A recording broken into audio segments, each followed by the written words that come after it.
السلام علیکم ورحمۃ اللہ وبرکاتہ۔ الحمدللہ رب العالمین والصلاة والسلام علی نبی محمد صلی اللہ علیہ وآلہ وسلم۔ اما بعد، اعوذ باللہ من الشیطان الرجیم، بسم اللہ الرحمن الرحیم۔ الحمدللہ، اللہ کے فضل و کرم سے ترجمۃ القرآن کا سلسلہ جاری ہے۔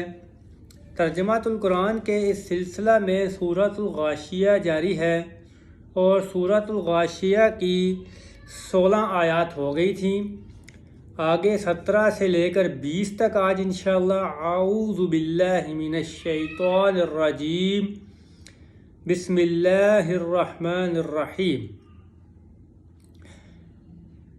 افلا ينظرون الى الابل کیف خلقت، تو کیا یہ اونٹ کو نہیں دیکھتے کہ ہم نے اس کو کس طرح سے پیدا کیا ہے؟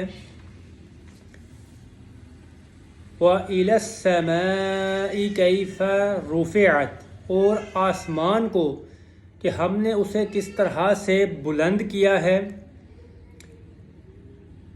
وَإِلَى الْجِبَالِ كَيْفَ نُصِبَتْ، اور پہاڑوں کو کہ ہم نے انہیں کس طرح سے گاڑ دیا ہے۔ وَإِلَى الْأَرْضِ كَيْفَ سُطِحَتْ، اور زمین کو کہ ہم نے کس طرح سے زمین کو بچھایا ہے۔ تو ان آیات میں اللہ پاک نے کچھ چیزوں کی طرف، کچھ نعمتوں کی طرف غور و فکر کرنے کی دعوت دی ہے۔ سب سے پہلے آیت نمبر 17 میں فرمایا کہ کیا یہ لوگ اونٹ کی طرف نہیں دیکھتے کہ ہم نے اس کو کس طرح سے پیدا کیا ہے؟ تو اس وقت مخاطب جو ہیں وہ عرب کے لوگ تھے، اور عرب کے لوگ جو ہیں وہ اونٹ کو بڑی اچھی طرح جانتے تھے، کیونکہ وہ اونٹ ایک ایسا جانور تھا جس کو وہ بڑی کثرت سے استعمال کرتے تھے، اس پر سواری بھی کرتے تھے، اور اس کے اونٹنی کا دودھ بھی پیتے تھے، اونٹ کا گوشت بھی کھاتے تھے، اس پہ سامان بھی لاد لیتے تھے، اور سردی کے موسم میں اونٹ کی کھال اور اونٹ سے گرم لباس بھی تیار کرتے تھے۔ اور چونکہ عرب ایک صحرائی علاقہ تھا اور اونٹ جو ہے وہ صحرائی جانور ہے، تو غور و فکر کی جو ہے وہ دعوت اللہ نے دی کہ کس قدر بڑے جسم کا جانور ہے، اور یہ انسان اسے جس طرح چاہتے ہیں اپنی مرضی سے استعمال کرتے ہیں، تو کیا یہ اونٹ کو نہیں دیکھتے کہ ہم نے اسے کیسے پیدا کیا ہے؟ آگے فرمایا کہ آسمان کی طرف ہم نے اسے کس طرح سے بلند کیا ہے، یعنی یہ آسمان تو سب کو نظر آتا ہے، اور روایات کے مطابق ہمیں پتہ چلتا ہے کہ اگر کوئی آسمان تک جانا چاہے تو یہ زمین سے آسمان تک جو ہے وہ 500 سال کی مسافت ہے، یعنی 500 سال کا عرصہ لگے گا اگر کوئی آسمان تک جانا چاہے تو فرمایا کہ ہم نے کیسے اس کو بلند کیا ہے، اور اس میں کوئی شگاف نہیں، کوئی کجی نہیں، اور اس کے نیچے کوئی ستون یا کوئی سہارا نہیں، کسی سہارے کے بغیر وہ آسمان جو ہے وہ کھڑا نظر آتا ہے۔ تو فرمایا کہ یہ آسمان کی طرف نہیں دیکھتے کہ ہم نے کیسے اس کو بلند کیا ہے۔